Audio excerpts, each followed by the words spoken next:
The bride was shivering in the cold November wind outside the San Angelo, Texas chapel, her white dress no match for the bitter evening air, when Dustin Thorne saw her and knew immediately that something was terribly wrong. He had ridden into town that afternoon in 1883, his horse tired from the long journey from his ranch 15 miles outside the settlement. Dustin was 26 years old, tall and lean from years of hard work, with brown hair that fell to his collar and eyes the color of weathered leather. He had come to San Angelo to sell cattle and pick up supplies, not to witness what appeared to be a wedding gone wrong. But there she stood, alone on the chapel steps, her arms wrapped around herself as the sun dipped below the horizon and the temperature dropped even further. Dustin dismounted and approached slowly, not wanting to startle her. As he got closer, he could see she was younger than him, maybe 21 or 22, with wheat-colored hair pinned up beneath a delicate veil that fluttered in the wind. Her face was pale, her lips nearly blue, and her whole body trembled. "Madam," he said gently, pulling his worn leather jacket from his shoulders, "you are going to catch your death out here. Please take this." She turned to look at him, and he was struck by her eyes. They were the palest blue he had ever seen, like winter ice, and they held a depth of sadness that made his chest tighten. She stared at the jacket he held out to her, then slowly shook her head. "I deserve the cold," she whispered, her voice hoarse. "Nobody deserves to freeze," Dustin replied, moving closer and draping the jacket over her shoulders despite her protest. "What happened? Where is everyone?"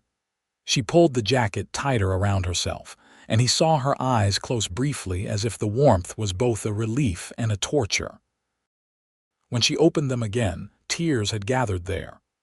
"Warmth feels like a distant memory," she said quietly, and the words carried such weight that Dustin felt them settle in his bones. "Everything feels distant now." "What is your name?" he asked, standing beside her on the steps. "Winona." "Winona Tate." She looked back at the chapel doors. "I was supposed to get married today. My fiancé, Robert, he never showed up. I waited 3 hours. Everyone else left. They all pitied me, stared at me, whispered about me, so I told them to go. And I just stayed here because I did not know where else to be." Dustin felt a surge of anger at the man who would leave a woman waiting like that. "Robert is a fool," he said plainly, "but you cannot stay out here. You have family in town, somewhere you can go." Winona laughed, but there was no humor in it. "My family all died from fever 2 years ago. That is why I was engaged to Robert.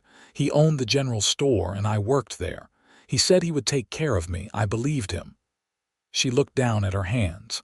"I gave him everything. My trust, my savings to help expand the store, my time, and he left without even a note of explanation." The wind picked up, howling down the main street and kicking up dust. Dustin made a decision. "I have a room at the boarding house just down the street. It is paid for 2 nights. You take it. I can sleep in the stable with my horse. In the morning we will figure out what comes next." "I cannot take your room," Winona protested, but her teeth were chattering so hard now that Dustin could hear them. "Yes, you can. Come on." He offered his arm, and after a long moment she took it. Her hand was ice-cold even through the sleeve of her dress, and he could feel how unsteady she was on her feet. He wondered how long she had been standing out there in the cold. The boarding house was run by a kindly widow named Mrs. Henderson, who took one look at Winona in her wedding dress and Dustin in just his shirt and vest, and quickly ushered them inside without questions. The warmth of the interior made Winona gasp, and she swayed. Dustin caught her elbow to steady her. "Get her upstairs," Mrs. Henderson said briskly. "Room 4. I will bring hot tea and soup. That girl looks half frozen." Dustin guided Winona up the narrow stairs to the small but clean room he had rented. There was a single bed with a patchwork quilt, a washstand, and a window that looked out over the street. He helped her sit on the edge of the bed, and she immediately curled in on herself, still wrapped in his jacket. "Thank you," she whispered. "You did not have to help me. You do not even know me." "My mama raised me to help people when they need it," Dustin said, crouching down so he was at eye level with her. "And you need it right now. There is no shame in that." Mrs. Henderson arrived with a tray containing a pot of tea, a bowl of beef soup, and some bread. She set it on the small table by the window and turned to Winona. "Child, let us get you out of that dress. I have a nightgown and a robe you can borrow." Dustin stepped into the hallway to give them privacy, leaning against the wall and trying to process what had just happened. He had come to town for cattle business, and now he was giving up his room to a jilted bride he had just met. It was not like him to get involved in other people's troubles. He had learned to keep to himself after his father died 5 years ago, and he took over the ranch. But something about Winona had pulled at him. Some combination of her vulnerability and the strength it must have taken to stand out there alone rather than face the pitying stares of a town that had watched her be humiliated. The door opened and Mrs. Henderson emerged. "She is settled. I will check on her in the morning. You can bunk in the small room at the end of the hall. No charge. I have a soft spot for gentlemen who do the right thing." "I appreciate that, madam," Dustin said. He retrieved his saddlebags from his horse and settled into the tiny room at the end of the hall. It had barely enough space for a narrow bed and a chair, but it was warm and dry, and that was enough. He lay awake for a long time, listening to the sounds of the boarding house settling around him and wondering about Winona. What kind of man left a woman waiting at the altar? And what would she do now? Alone in a town where everyone knew her shame. When morning came, Dustin washed up and headed downstairs to find Mrs. Henderson cooking breakfast. "How is she?" he asked. "Still sleeping, poor thing. I checked on her an hour ago. She needs rest more than anything." Mrs. Henderson flipped a pancake on the griddle. "I heard what happened yesterday. The whole town is talking about it. Robert cleared out his store during the night and left, took everything of value and disappeared. Several people are saying he owed money all over town."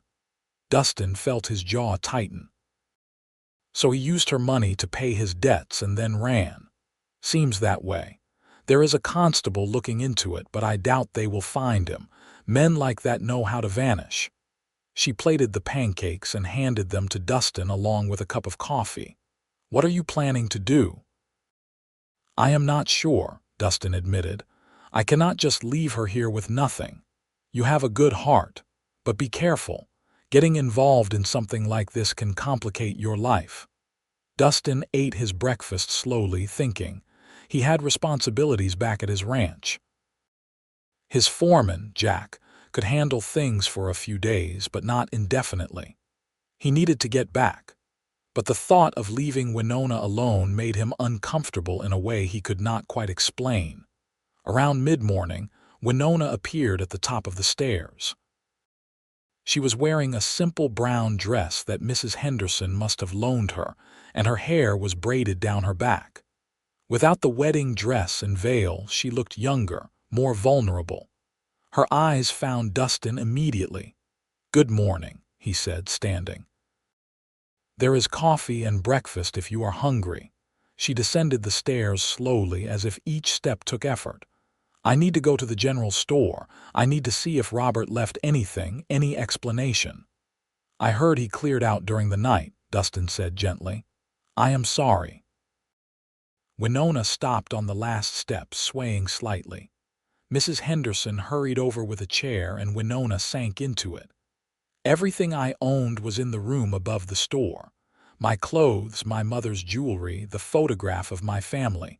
Everything. We can go look," Dustin offered. "Maybe he left your personal things." They walked to the general store together. Dustin's jacket still draped over Winona's shoulders because she had refused to give it back, saying she still felt cold despite the morning sun. The store was locked, but Dustin could see through the windows that the shelves were empty. He tried the door to the upstairs apartment and it swung open. The apartment was completely bare. Even the furniture was gone. Winona stood in the middle of the empty room, turning slowly, her face pale and expressionless. "He took everything," she said flatly, "or sold it. Either way, it is gone." "I am so sorry," Dustin said, and he meant it. He could not imagine the betrayal she must be feeling. Winona walked to the window and looked out over the street. "I have nothing now.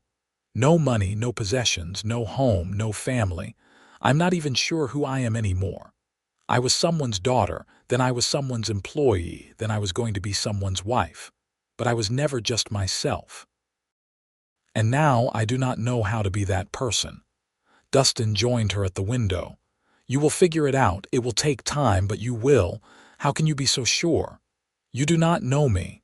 "No," he agreed. "But I know that anyone who could stand out in the cold like you did last night, facing what you were facing, has strength in them. You just need time to find it again." Winona turned to look at him, really look at him for the first time. "Why are you helping me? What do you get out of this?" "Nothing," Dustin said honestly. "I am helping because it is the right thing to do, because someone should." Her eyes filled with tears and she quickly looked away. "I am not used to kindness without strings attached. Then it is time you got used to it."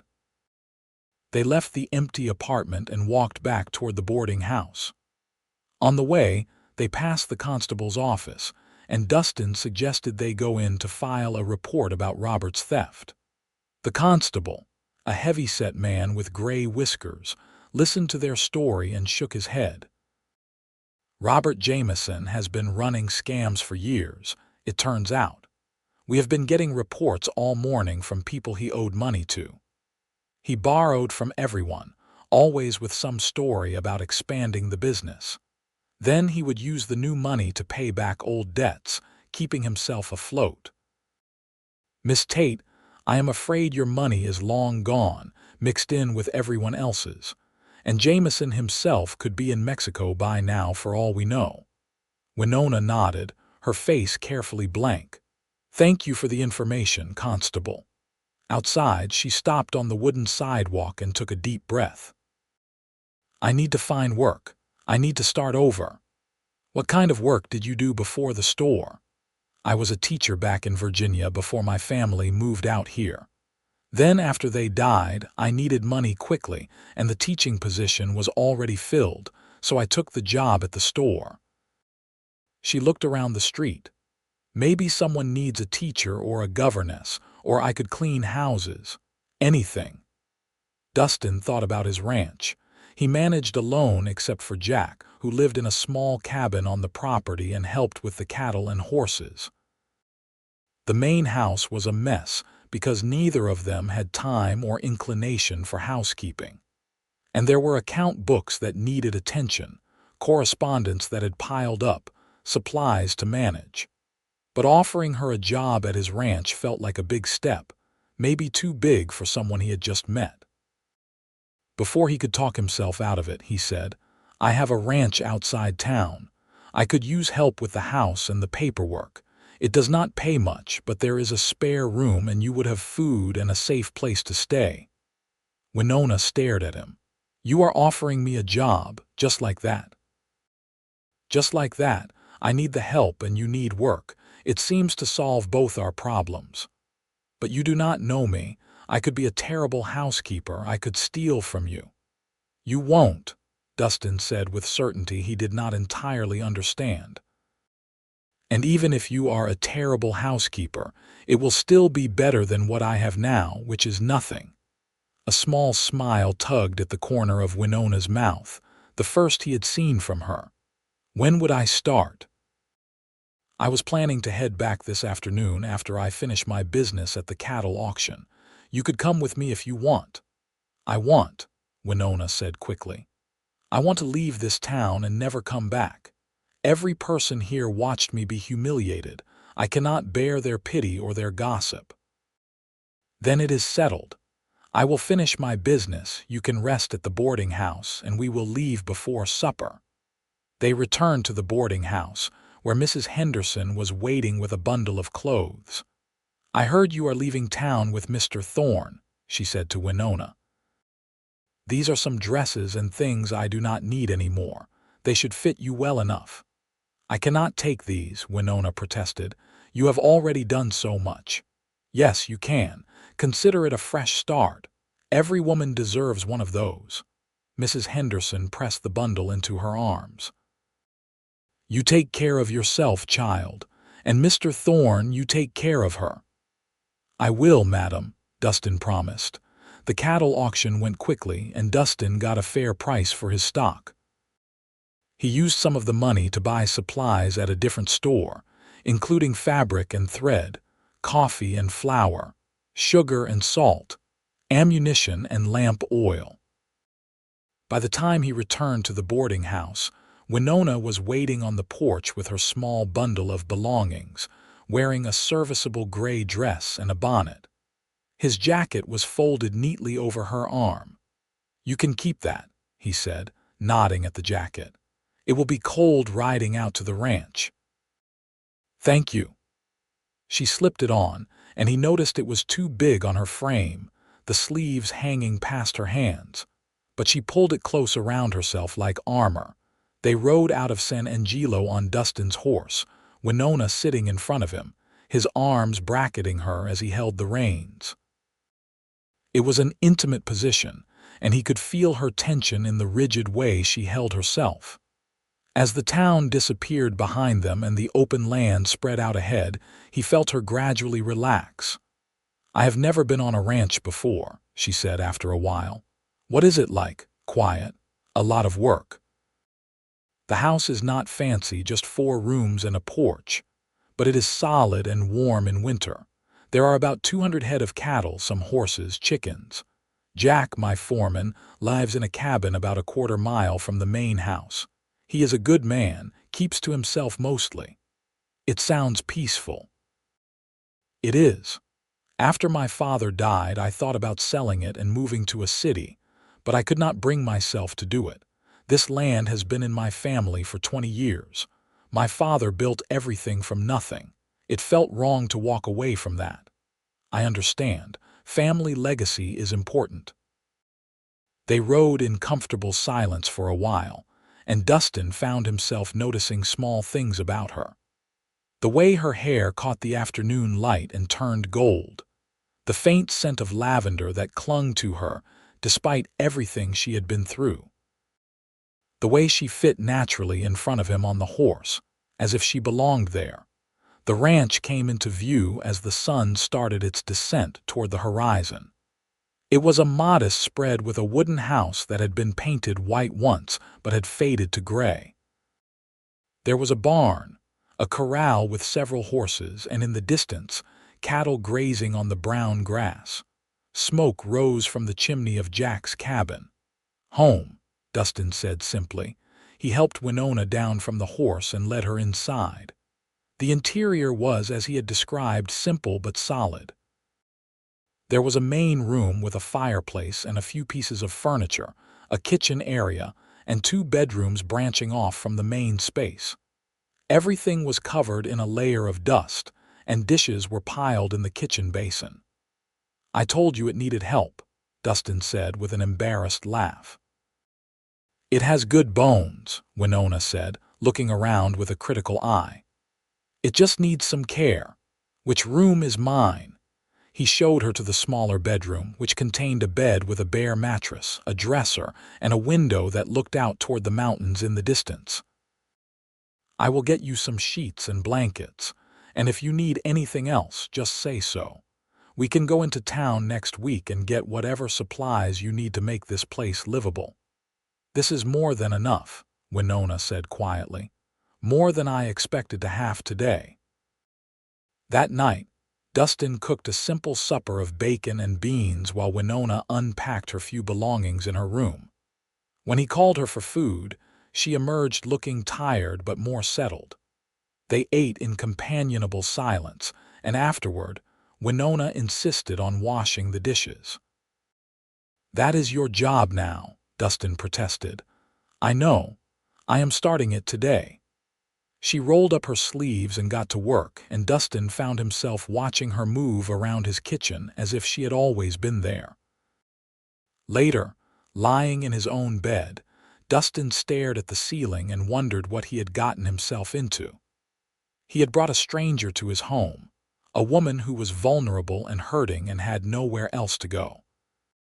It was either the kindest or the most foolish thing he had ever done, and he was not sure which. In her room down the hall, Winona lay awake and thought about the same thing. This man, Dustin Thorne, had shown her more kindness in 24 hours than anyone else had in years. She did not trust it yet. She could not afford to. Robert had taught her that trusting too quickly, giving too much, led only to pain. But Dustin seemed different. He asked for nothing.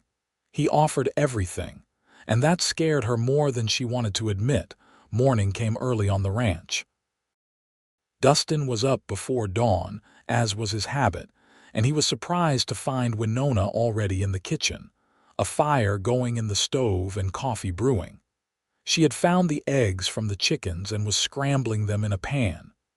"You did not have to get up so early," he said. "I could not sleep. Figured I might as well be useful." She plated the eggs and handed them to him. "I found some bread that is only slightly stale. I can make fresh today if you have yeast. In the pantry, I think, though it might be old." They ate breakfast together, and Dustin explained the day's work. He needed to ride out to check on the cattle, repair some fence line, and meet with Jack to discuss winter preparations. Winona said she would start cleaning the house and take stock of what supplies were needed. Over the following days, they fell into a routine. Dustin worked the ranch from dawn until dusk, and Winona transformed the house. She scrubbed every surface until it gleamed, organized the pantry, mended curtains, and filled the rooms with the smell of bread and cooking. She also took over the account books and found months of neglected paperwork, which she sorted through with a systematic efficiency that impressed Dustin. Jack came by on the third day to meet her. He was a weathered man in his 50s with kind eyes and a soft voice. "Pleased to meet you, Miss Tate. Place looks better already." "Thank you, Jack. Dustin tells me you have been working here for 10 years. "Yes, madam, since his father was alive. Good people, the Thornes." Winona noticed the way Jack looked at Dustin with respect and something like paternal affection. It spoke well of Dustin's character that he inspired such loyalty. Over supper that night, she asked him about it. "Jack knew my father in the war," Dustin explained. "They served together. After the war, my father came out here to start the ranch, and Jack drifted for a while. Then one day he showed up looking for work, and my father hired him on the spot. When my father got sick, Jack helped me keep this place running. I could not have done it without him." "You are lucky to have such a friend." "I know." As the weeks passed, Winona began to relax in small ways. The tightness around her mouth eased. She laughed occasionally at something Dustin said. She started to explore the property, walking out to watch the sunset over the mountains or visiting the horses in the corral. Dustin noticed all these small changes and found himself watching for them, waiting to see what new piece of herself she would reveal. One evening in early December, a cold front moved through, bringing with it a biting wind and temperatures that dropped below freezing. Dustin came in from checking the cattle to find Winona standing by the fireplace, staring into the flames. She was wearing his jacket again, wrapped tight around herself. "Are you cold?" he asked. "I can build up the fire." "No, I am fine, just thinking." She turned to look at him. "It has been a month since I came here." "It has. You have done good work. The place has never looked better." "That is not what I meant." She hesitated, then continued. "I have been thinking about that night you found me. I was so cold, and not just from the weather. I was cold inside, empty. I felt like everything that made me who I was had been taken away. And when you offered me your jacket and I said warmth felt like a distant memory, I meant it. I could not remember what it felt like to be warm, to be safe, to be cared for. Dustin stayed quiet, sensing she needed to say this. But being here, working here, living here, I am starting to remember. Starting to feel warm again, and I wanted to thank you for that, for giving me a place where I could start to heal. You do not need to thank me, Dustin said, his voice rough. You earned your place here with your work. It is more than the work, and you know it. She moved closer to him. You saved me that night, Dustin, not just from the cold, but from giving up entirely. I was so close to just disappearing, letting go, and you would not let me. He reached out and took her hand, and they stood there in the firelight, connected by something neither of them could name but both of them felt. It was the beginning of something, a shift from employer and employee, from rescuer and rescued, to something deeper and more complicated. That night marked a change in their relationship. They began to talk more, to share stories from their pasts. Winona told him about growing up in Virginia, about her parents and her younger brother who had all died within a week of each other from fever. She described the crushing loneliness that had followed, the way she had accepted Robert's proposal not out of love, but out of desperation for connection. Dustin told her about his father's death, how he had watched the strong man who raised him waste away from a sickness the doctor could not name. He confessed how overwhelmed he had felt taking over the ranch at 21, how many times he had wanted to quit, but kept going because he could not bear to let his father's work die. They learned each other's rhythms and habits. Winona discovered that Dustin sang quietly to himself when he was fixing things, old trail songs his father had taught him. Dustin learned that Winona was afraid of thunderstorms, a fear she had carried since childhood. When the first winter storm rolled through, he found her curled up in a chair by the window, trembling, and he sat with her until it passed, his presence a silent comfort. Christmas approached, and Winona decided to make it special. She had saved a bit of money from the modest wages Dustin paid her, and she used it to buy supplies in town to make a proper Christmas dinner. She avoided seeing anyone she knew, slipping in and out of stores quickly, and Dustin stayed close to her the whole time, a protective presence. On Christmas Eve, Jack joined them for dinner. Winona had roasted a chicken and made potatoes, carrots, and fresh bread. For dessert, there was apple pie made from preserved apples she had found in the cellar. The three of them ate and talked and laughed, and as Winona looked around the table, she felt something she had not felt in years: contentment. After Jack left, Dustin and Winona sat by the fire. He pulled a small wrapped package from behind the chair and handed it to her. I am not good at picking out gifts, but I thought you might like this. She unwrapped it carefully to find a beautiful leather-bound journal and a fountain pen. Dustin, this is too much. You are always writing lists and notes on scraps of paper. I thought you might like something nicer. You could keep a diary or write letters or whatever you want.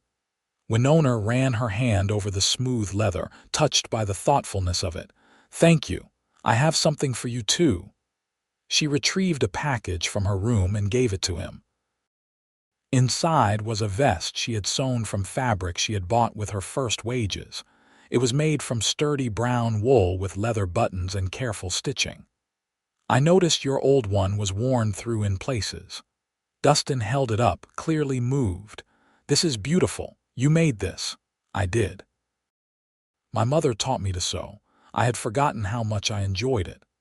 He put it on immediately, and it fit perfectly because she had secretly measured his old vest to get the sizing right. I will wear it every day. They sat together in comfortable silence, the fire crackling, the night peaceful around them. Winona felt Dustin's hand find hers, their fingers interlacing naturally. Neither of them said anything, but the gesture spoke volumes. Winter deepened, and the ranch work slowed as the cattle were brought closer to the homestead and fed supplemental hay.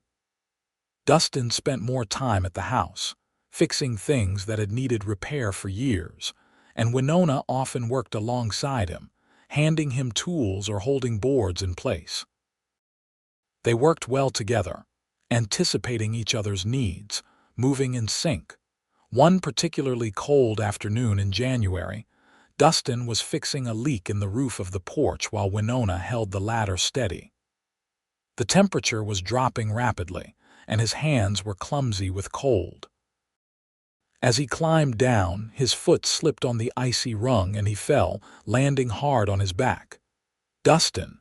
Winona dropped to her knees beside him, her hands fluttering over him anxiously. "Are you hurt? Can you move?"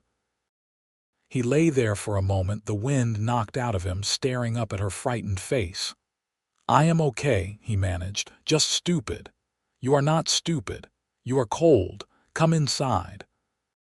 She helped him up, and he leaned on her more than he needed to, suddenly aware of how close she was, how her arm was tight around his waist, how her hair smelled like the lavender soap she made. Inside, she made him sit by the fire and brought him hot coffee. "You need to be more careful. What if you had broken something? Then you would have had to nurse me back to health. That is not funny." "It is a little funny." He caught her hand as she fussed with the blanket around his shoulders. "Winona, I am fine. Really." She looked at him, and he saw something in her eyes that made his breath catch. It was fear, but not just fear of him being hurt. It was the deeper fear of losing someone she cared about. "I was scared," she admitted softly. "I know. I am sorry." He pulled her down to sit beside him. "I am not going anywhere. I promise." She leaned against him, and he wrapped his arm around her shoulders. They sat like that for a long time, and Dustin realized with sudden clarity that he was in love with her. He had been falling for weeks, maybe from the first moment he saw her on those chapel steps, but now it hit him with full force. He loved her strength and her vulnerability, her laugh and her silences, the way she had rebuilt herself from nothing and the way she looked at him like he was something good in the world. But he did not say anything. She had been through so much, had been betrayed so deeply. He could not put that pressure on her, could not ask her to risk her heart again. So he held her and stayed quiet and tried to be content with that. February brought a warming trend, and the ranch work picked up again. Calving season was approaching, which meant long nights checking on the pregnant cows and helping with difficult births. Dustin tried to spare Winona from the worst of it, but she insisted on helping. "I am not made of glass," she told him firmly. "I want to be useful and I want to learn. Teach me." So he taught her. He showed her how to check a cow for signs of labor, how to assist with a birth if needed, how to care for a newborn calf. She was a quick learner, and though some of the work made her squeamish at first, she pushed through it. Dustin found himself falling even deeper in love with her determination and courage. One night, they were in the barn with a cow having a difficult labor. It was nearly midnight, and they had been there for hours. Dustin was exhausted and worried. If they could not help this cow soon, both she and the calf might die. Winona was at the cow's head, speaking softly to calm her, while Dustin worked to position the calf correctly for birth. "Got it," he said finally, and moments later the calf slid free. He cleared its nose and mouth, and it took its first shuddering breath. The mother cow immediately began to lick her baby clean, and Dustin sat back on his heels, relieved. "You did it," Winona said, coming to kneel beside him. Her face was streaked with dirt and sweat, and she was smiling so brightly that she seemed to glow in the lantern light. "We did it," he corrected. "You kept the mama calm. That was half the battle." They watched the calf struggle to stand on its wobbly legs, and Winona laughed with pure delight. "Life is so stubborn. It fights so hard to exist." "Yes, it does," Dustin agreed, looking at her instead of the calf. She turned to find him watching her, and something shifted in the air between them. He saw her expression change, saw awareness dawn in her eyes. "Dustin," she started, but he shook his head. "Not yet," he said quietly. "When you are ready, if you ever are, I will be here, but not yet." She looked like she wanted to argue, but then she just nodded. They stayed in the barn until they were sure the cow and calf were stable, then walked back to the house together under a sky full of stars. At the door, Winona stood on her toes and kissed his cheek, quick and soft.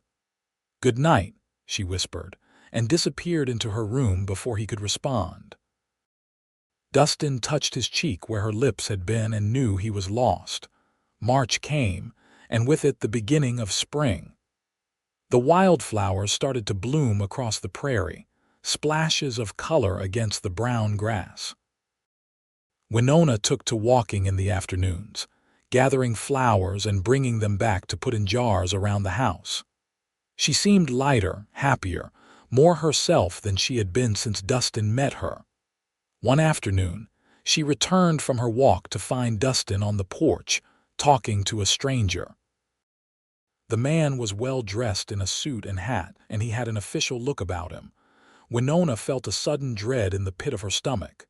"Miss Tate," the man said, tipping his hat. "I am Mr. Wallace, an attorney from San Angelo. I have been looking for you." "Why?" she asked, moving to stand beside Dustin. "It concerns Robert Jameson. He has been located and arrested in New Mexico. The authorities there found evidence of multiple frauds and thefts. Part of their investigation involves recovering stolen property and funds.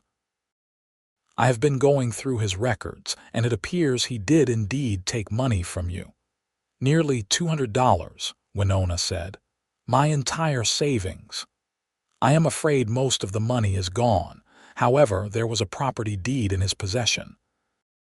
A small house on the edge of San Angelo that he apparently purchased with funds that can be traced to you. The courts have ruled that the house should be returned to you as partial restitution." Winona stared at him. "A house?" "Yes, madam. It needs some work, but it is structurally sound. You could sell it if you wish, or live in it. I have the deed here for you to sign." He produced papers from his satchel. Dustin felt his heart sink. A house in San Angelo meant Winona could leave.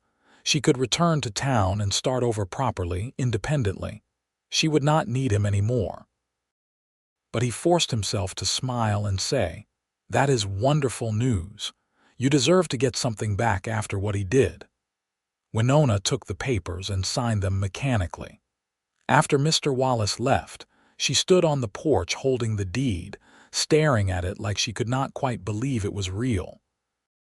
"This changes things," she said finally. "It does," Dustin agreed, though the words felt like stones in his throat.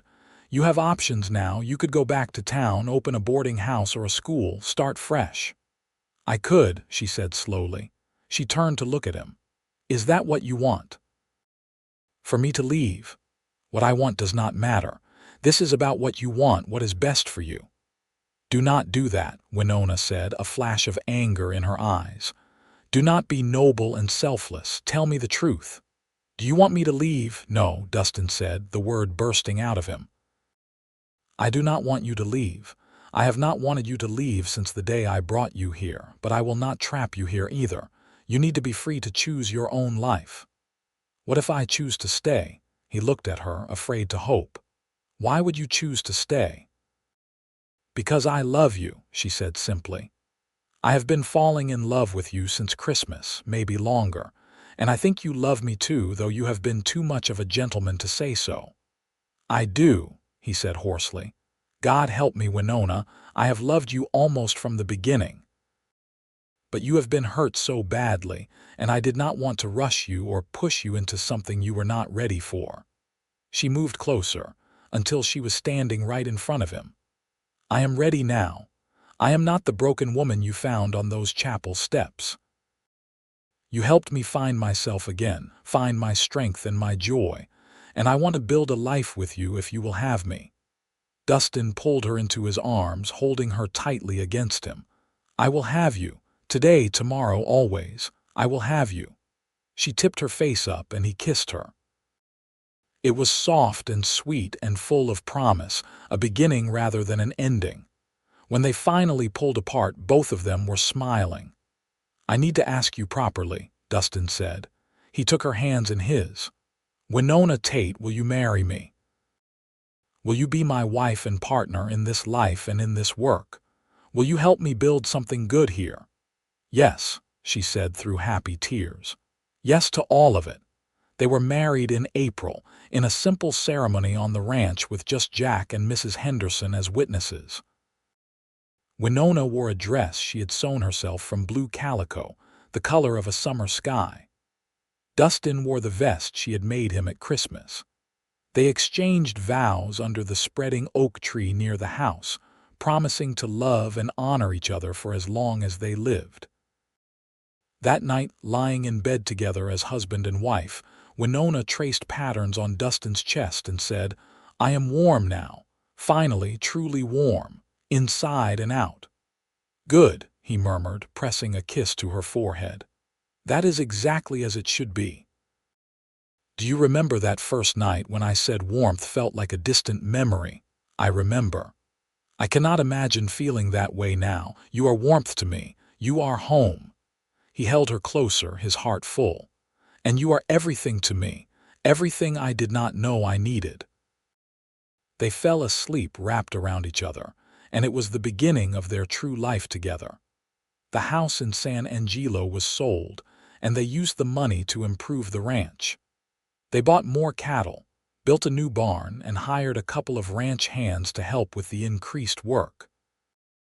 Winona started a small vegetable garden behind the house and expanded the chicken coop. She also began teaching children from neighboring ranches twice a week, holding lessons in their main room and loving every minute of it. The first winter of their marriage was harsh, with heavy snows and bitter cold. But inside the house, there was warmth and laughter. They played cards by the fire, cooked elaborate meals together, and talked for hours about their dreams and plans. Winona became pregnant in January, and they were both overjoyed and terrified in equal measure. "I do not know anything about being a mother," she confessed one night, her hand resting on her still flat belly. "And I do not know anything about being a father. We will figure it out together. Just like we figure out everything else." The baby came in October of 1885, a healthy boy with Dustin's dark hair and Winona's blue eyes. They named him Daniel, after Dustin's father. Holding his son for the first time, Dustin felt overwhelmed by love and responsibility and hope for the future. "He is perfect," Winona said from the bed, exhausted but radiant. "Just like his mother," Dustin replied, and she laughed. Daniel was a happy baby, quick to smile and curious about everything. As he grew, he followed his father everywhere, toddling after him in the barn and reaching for the horses with chubby hands. Winona watched them together and felt a contentment she had never imagined possible. 2 years later, they had another child, a daughter they named Willa. She had Winona's wheat-colored hair and Dustin's serious brown eyes. Where Daniel was adventurous and bold, Willa was thoughtful and gentle. They balanced each other perfectly. The ranch continued to prosper. Jack remained a steady presence, becoming a beloved uncle figure to the children. Mrs. Henderson visited often from town, always bringing treats and news. Winona reconnected cautiously with a few people from San Angelo, building new friendships on her own terms. Robert Jameson was never mentioned. He had been sentenced to 10 years in prison for fraud and theft, but Winona felt nothing when she heard the news. That part of her life was so far behind her that it felt like it had happened to someone else. One autumn evening, when Daniel was 5 and Willa was 3, The family gathered on the porch to watch the sunset. The children were playing with a wooden horse Dustin had carved, and Winona was shelling peas for supper. Dustin sat in the rocking chair he had built, his feet propped on the railing, and thought about how his life had changed. "What are you thinking about?" Winona asked, always able to read his moods. "About that night I found you outside the chapel. About how random it was that I rode into town that day, that I happened to see you, that I decided to help." "Not random," Winona said. "Meant to be." "You think so? I know so. I was at my lowest point and you appeared. You gave me your jacket and your kindness and your home. You gave me a reason to keep going, and look what we built from that moment." She gestured at the children, the house, the land stretching out before them. "All of this came from that one act of compassion." "Best thing I ever did," Dustin said, "helping you that night." "Best thing I ever did was letting you," Winona replied. She moved to sit on the arm of his chair and he wrapped an arm around her waist. "I was so scared to accept help, to trust again, but you were patient. You waited for me to be ready. I would have waited forever." They sat together as the sun sank below the horizon, painting the sky in shades of orange and pink and gold. The children's laughter rang out, clear and sweet, and the evening air was soft and warm. "Are you happy?" Dustin asked, a question he had asked her many times over the years. "So happy," Winona answered, the same answer she always gave. "So incredibly happy." And she was. The woman who had once stood shivering in the cold, believing warmth was a distant memory, had found her way back to life and love and joy. She had found her place in the world, and more importantly, she had found herself. Years passed, measured in seasons and harvests, birthdays and holidays. Daniel grew tall and strong, learning the ranch work from his father and Jack. Willa proved to have her mother's love of learning and her father's steady practicality. When she was 7, a third child arrived, another boy they named James. He was a surprise, coming 10 years after Willa, but a welcome one. The ranch expanded until it was one of the most successful in the region. Dustin's reputation for fairness and quality cattle spread, and buyers came from as far away as Fort Worth to do business with him. But success did not change him. He remained the same steady, kind man who had offered his jacket to a stranger in need. Winona's teaching grew as well. She eventually built a small schoolhouse on the property and taught children from all the surrounding ranches. She loved watching young minds grow and develop, loved being part of shaping the future of their community.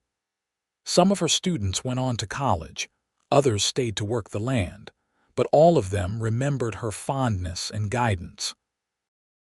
Jack lived to be 73, passing peacefully in his sleep one spring morning. His death hit the family hard, but they honored him by continuing the work he had loved and taught them. They buried him on a hill overlooking the ranch under a simple marker that read, "A faithful friend." Daniel married at 22, bringing his bride to live on the ranch and help run it.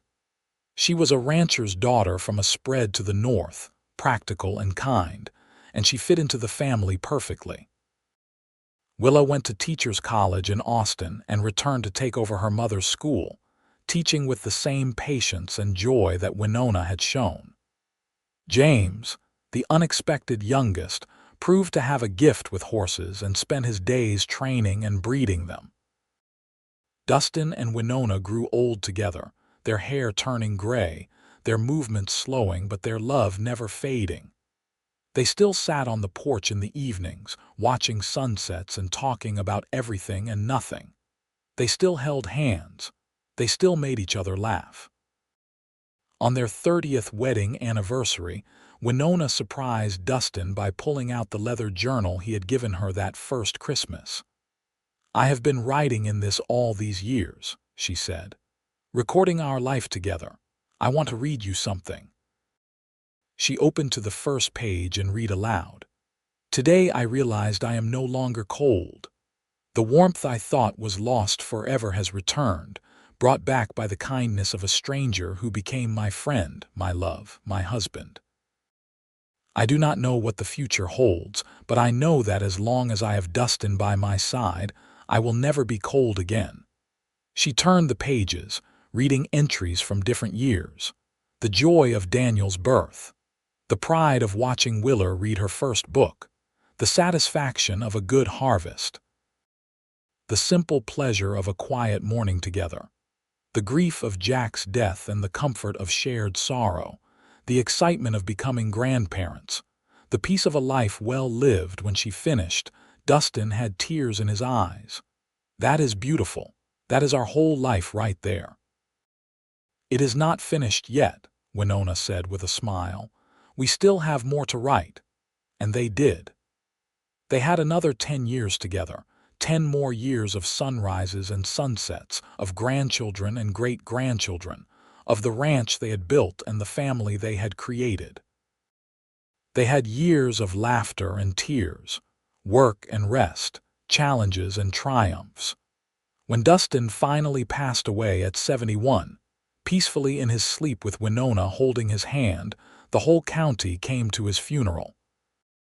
They spoke of his integrity, his generosity, his dedication to his family and his land. But Winona knew the truth of who he really was. He was the man who saw someone suffering and chose to help. The man who offered warmth when she was freezing. The man who saved her life and gave her a reason to live it fully.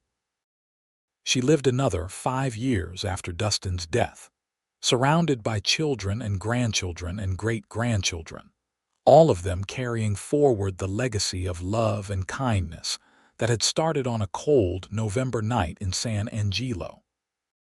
She taught until the end, and she smiled until the end, and she never forgot what it felt like to be truly, deeply happy. On a spring morning, much like the one when Jack had died, Winona passed away in her sleep. Her children found her with a smile on her face, the leather journal open on the bedside table. The last entry, written in her shaky handwriting just days before, reads simply, "I have been so warm, so wonderfully, incredibly warm. Thank you, my darling Dustin, for everything." They buried her beside her husband on the hill, under the spreading branches of an oak tree. The marker read, "Winona Thorne, beloved wife and mother who found warmth in the coldest places." The ranch continued, passed down through the generations. Each one heard the story of how it all began, with a cowboy who offered his jacket to a cold bride, and a woman who learned that warmth was never truly lost, only waiting to be found again. And every time the story was told, it reminded them that the smallest acts of kindness can change everything, that love can grow from the most unlikely beginnings, and that sometimes the best things in life come from the worst moments. The house still stood, expanded and improved, but still recognizably the same structure Dustin's father had built all those years ago. The barn was still there, the corral, the land stretching out to the horizon. And on the porch, you could almost see them, Dustin and Winona, sitting together in the evening light, his arm around her shoulders, her head resting against his chest, both of them warm and content and exactly where they belonged. It was a legacy of love, built from a single moment of compassion on a cold night. It was proof that sometimes the people who save us are the ones we least expect, and that the warmth we think we have lost can be found again in the most surprising places. It was a story worth telling and retelling, a reminder that goodness exists in the world, and that choosing kindness can change not just one life, but generations of lives to come. And so the story ended, but the love went on, echoing through the years in the laughter of children, the success of the ranch, and the memory of two people who found each other when they needed it most and built something beautiful together. Warmth had returned, and it never left again.